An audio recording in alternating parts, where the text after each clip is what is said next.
Welcome to today's session on the structure of Internet. This is the 7th lecture in the series for the web-based technologies and multimedia applications course. Today we will be looking into the entire structure of Internet. The structure of Internet is non-uniform. It is not one and the same at every place. It travels through different places, and when we say places, it is not essentially that it just travels over the ground or under the ground, but it also travels under the sea. There are new technologies that are in advent, and the structure of Internet has been changing rapidly as more and more technologies are coming into the picture. So the objective of today's lecture is to learn the structure of Internet. As discussed earlier, Internet is a global connection of networks. But how are these computers connected? Internet is basically built up of multiple smaller networks called subnets. Each computer system on a subnet must have a unique IP address. All these subnets are connected together with network devices called routers, and each subnet may also contain its own subnets. Now let's have a look at the image. It shows the top level view of the structure of Internet as a cloud of many routers that are connected to each other. You may be able to connect the Internet to any of the search engines or any of the web servers like IGNOU web server. Though you are connecting from your browser, you might not be knowing the route it takes for establishing the connection. There are many alternative routes. Your device as a client may be part of the local area network, wide area network, or any other wireless network. It does not matter. But everything is almost in the Internet cloud. Why? Because all these networks use one common protocol for reliable data transfer. So they speak common language and communicate irrespective of physical differences.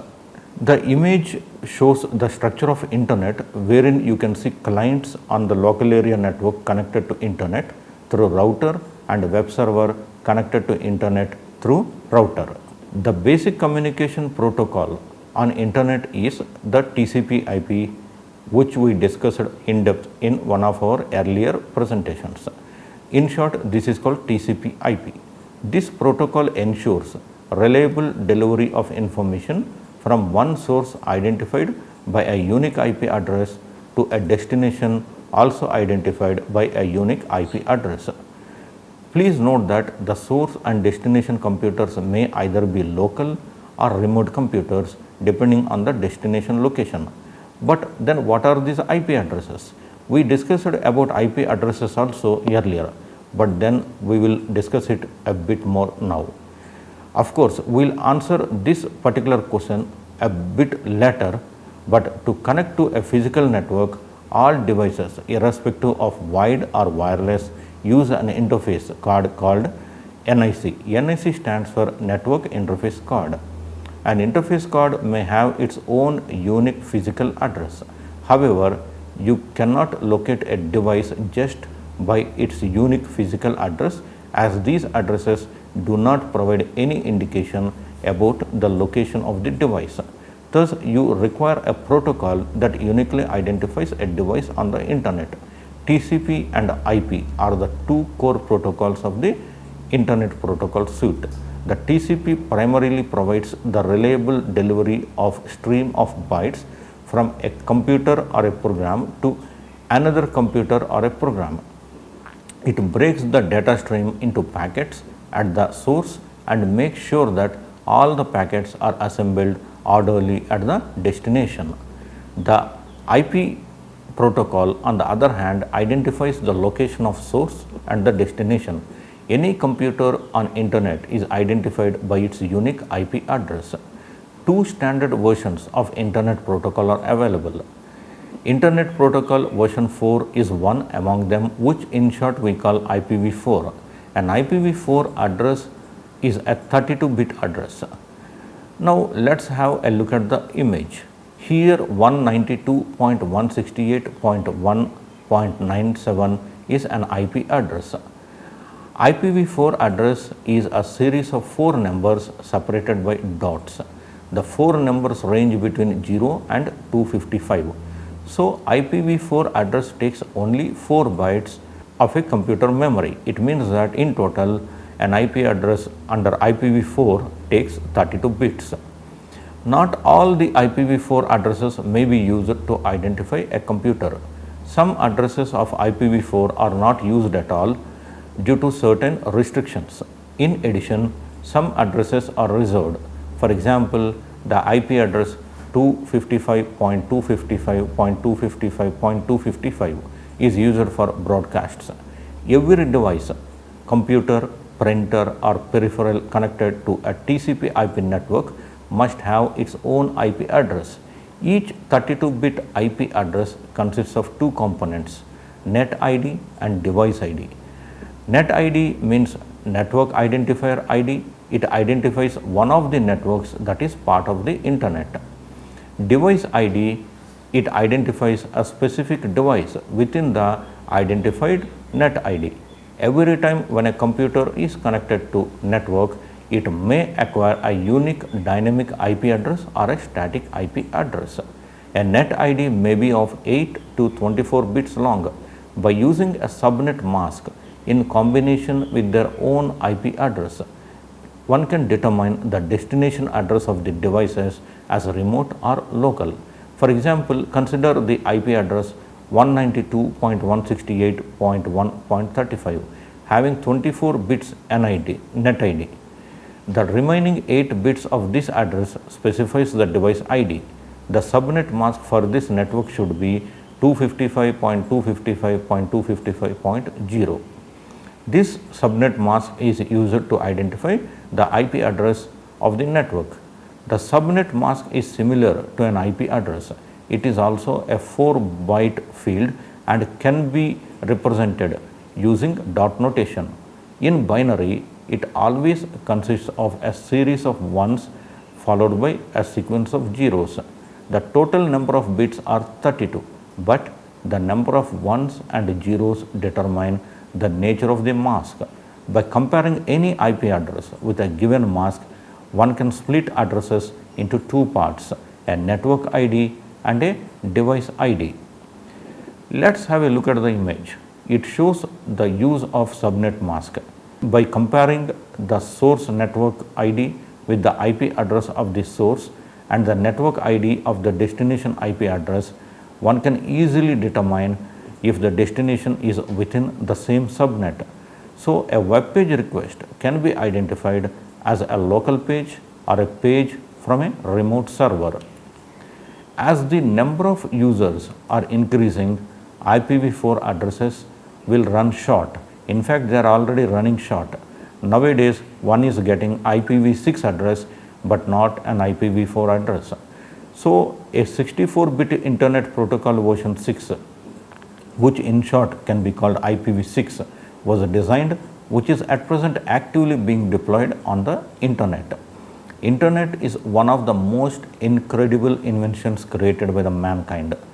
What started as a small network of nearby computer servers sharing information grew into a worldwide phenomena that has changed how we get about our daily lives.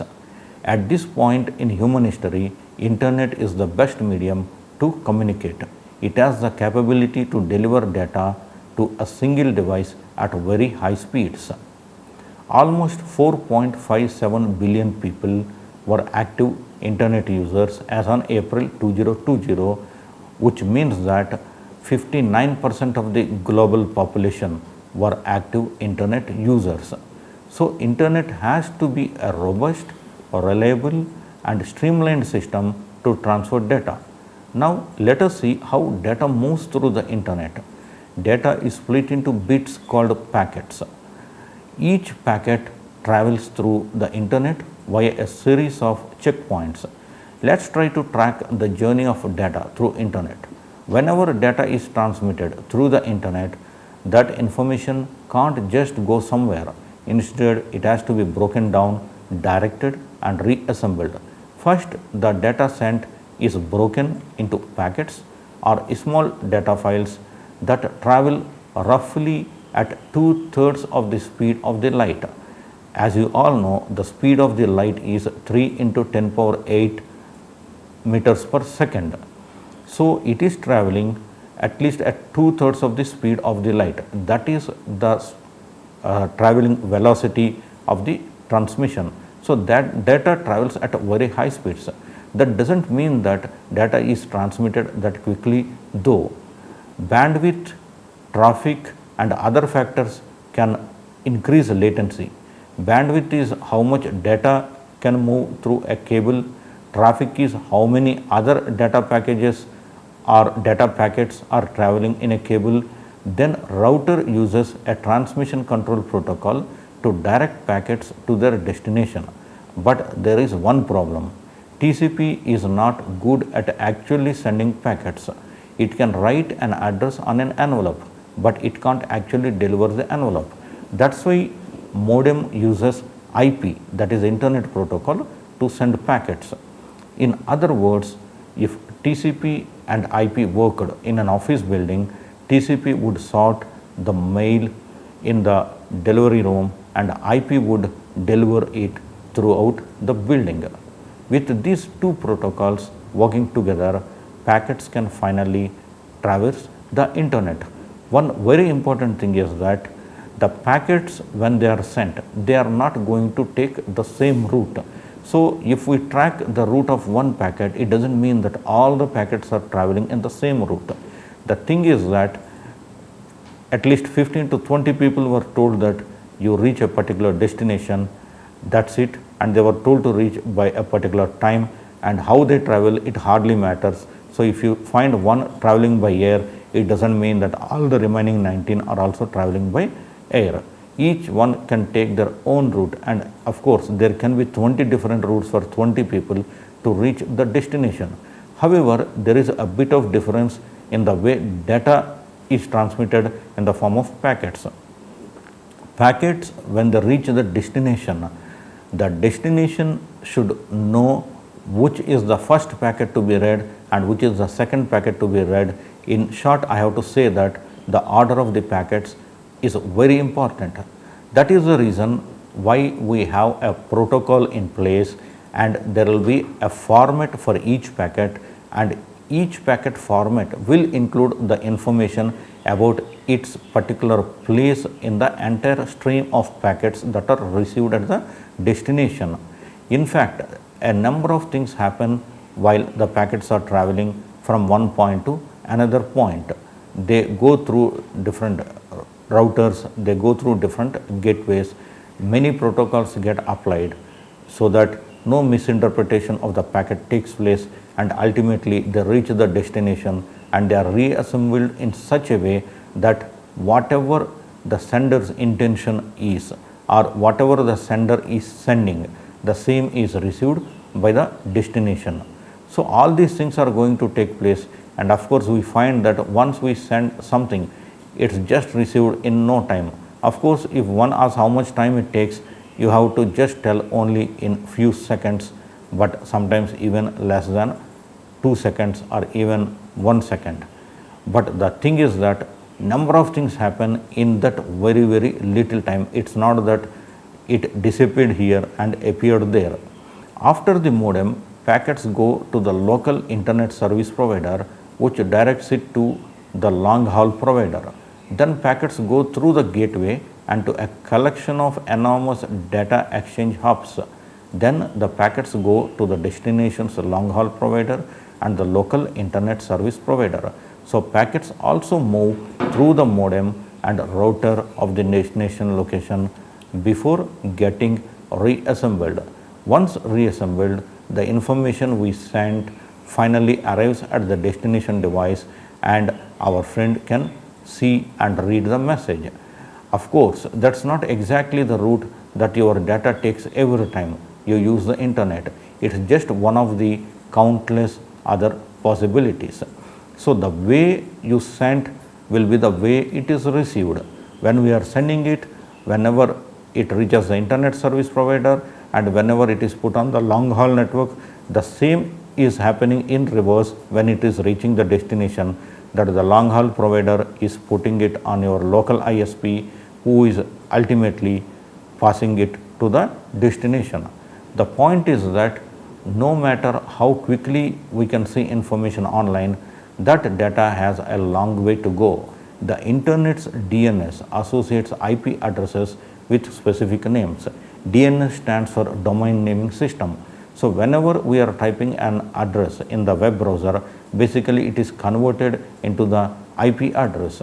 And basically how it is converted, whenever we type the address, it goes to the DNS. DNS will be having a mapping of this particular address to the corresponding IP address, and that IP address is the one which is going to be worked upon and is being looked into, and ultimately that destination with that particular IP address will be contacted and the requested information will be loaded.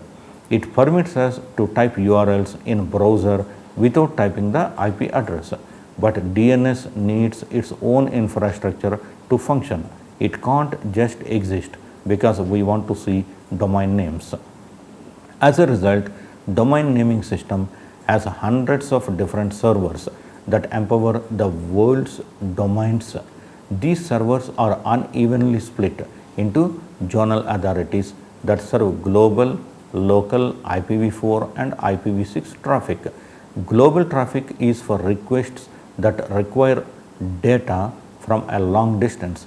Local traffic is for requests nearby.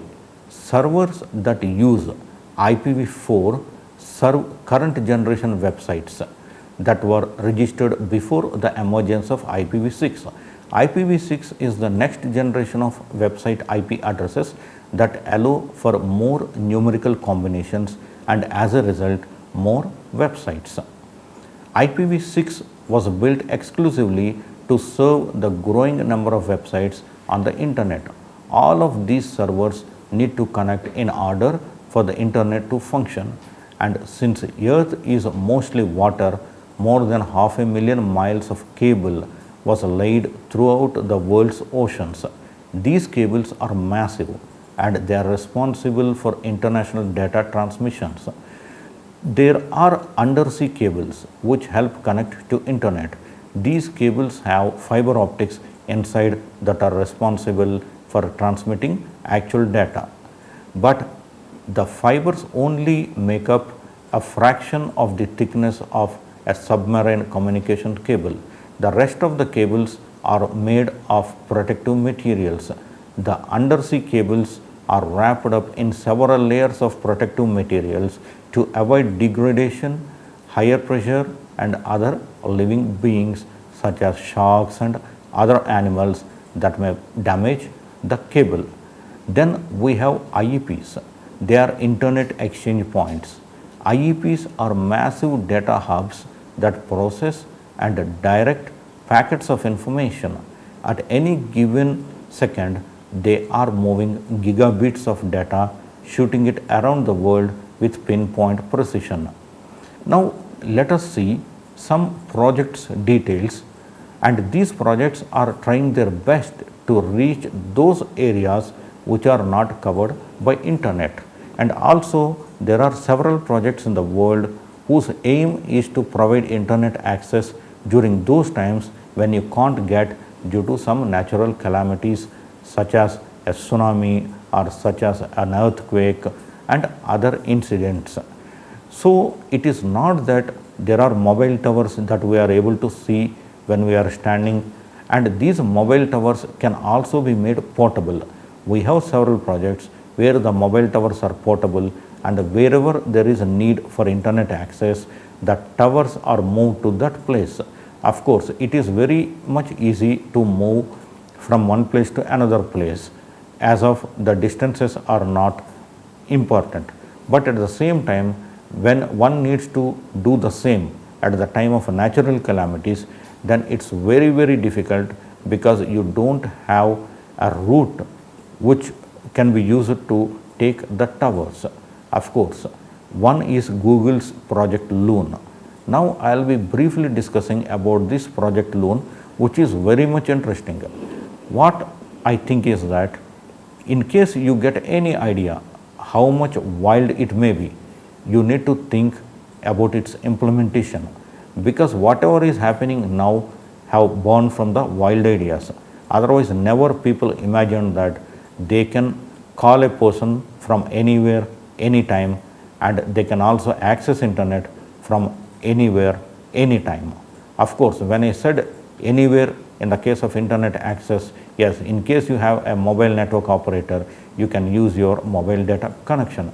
But it is the mobile which made it possible to do anything from anywhere.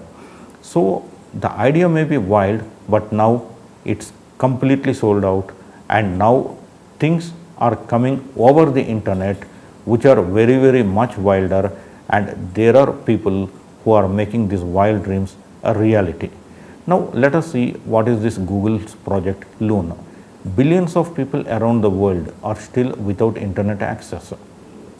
Loon is a network of balloons traveling on the edge of the space, delivering connectivity to people in communities who are in remote areas around the world.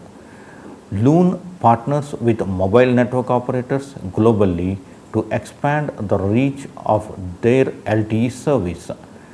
Together, Loon expands coverage to places that lack it, and it supplements existing networks and provides quick coverage after natural disasters. Now let us see how it works. Delivering connectivity from balloons flying 20 kilometers up in the stratosphere poses a unique set of engineering challenges. To expand connectivity to areas around the world, Loon combines advancements in material science, atmospheric modeling, machine learning, communication systems, and others. Loon has taken the most essential components of a cell tower and redesigned them to be the light and durable enough to be carried by a balloon 20 kilometers up on the edge of the space. Loon balloons are designed and manufactured to endure the harsh conditions in the stratosphere, where winds can blow over 100 kilometers per hour and temperatures can drop as low as to minus 90 degrees centigrade. Balloon is made from sheets of polyethylene. Each tennis court sized balloon is built to last for well over 100 days before landing back on Earth in a controlled descent. All the flight equipment is highly energy efficient and is powered by renewable energy. Solar panels power the system during the day while charging an onboard battery to allow for nighttime operations. Now let's consider flight equipment. Antennas transmit connectivity from ground station across a balloon mesh network and back down to a user's LTE phone. A user needs nothing more than a standard LTE phone to connect to a Loon balloon. Solar panels power the equipment during the day and charge the onboard battery to allow for nighttime operations. The flight capsule holds the electronics that commands and controls the Loon system. A parachute automatically deploys to guide the balloon safely back to Earth after its flight. The custom-built auto launchers are designed to launch Loon balloons safely and reliably at scale. Side panels protect the balloon from the wind as it is filled with lift gas and positioned for launch.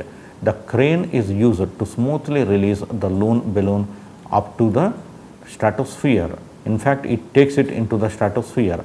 Each crane is capable of launching a new balloon into the Loon network every 30 minutes. Let us see now how the balloons navigate the winds. Loon balloons travel approximately 20 kilometers above the Earth's surface in the stratosphere, well above aeroplanes, wildlife, and weather events. Loon balloons can reach countries around the world from the launch sites. Predictive models of the winds and autonomous decision-making algorithms move each balloon up or down into a layer of wind blowing in the right direction, getting the balloon where it needs to go. The navigation system functions autonomously using algorithms and software, with operators providing continuous human oversight. A group of Loon balloons create a network that provides connectivity to people in a defined area in the same way as a group of towers on the ground from a terrestrial network. The difference is that loon towers are constantly moving with the winds. The software is constantly learning to improve the choreography of the balloons, which improves the quality of the network. The entire network can function autonomously, efficiently routing connectivity across balloons and ground stations while taking into account balloon motion, obstructions and weather events. Loon's greater coverage area enables mobile network operators to expand their coverage where it is needed. Loon transmits an operator signal from connection points on the ground, beams it across multiple balloons in the stratosphere and then sends that signal back to a user's LTE device. It's basically a three-step process. Wireless internet signal is transmitted up for the nearest balloon from mobile network operator who is a partner on the ground using a loon provided ground station. Signal is relayed across the loon balloon network. Users standard LTE handsets connect to the mobile network through the loon balloons. Loon maintains continuous telemetry and command links with every balloon, tracking the location using GPS.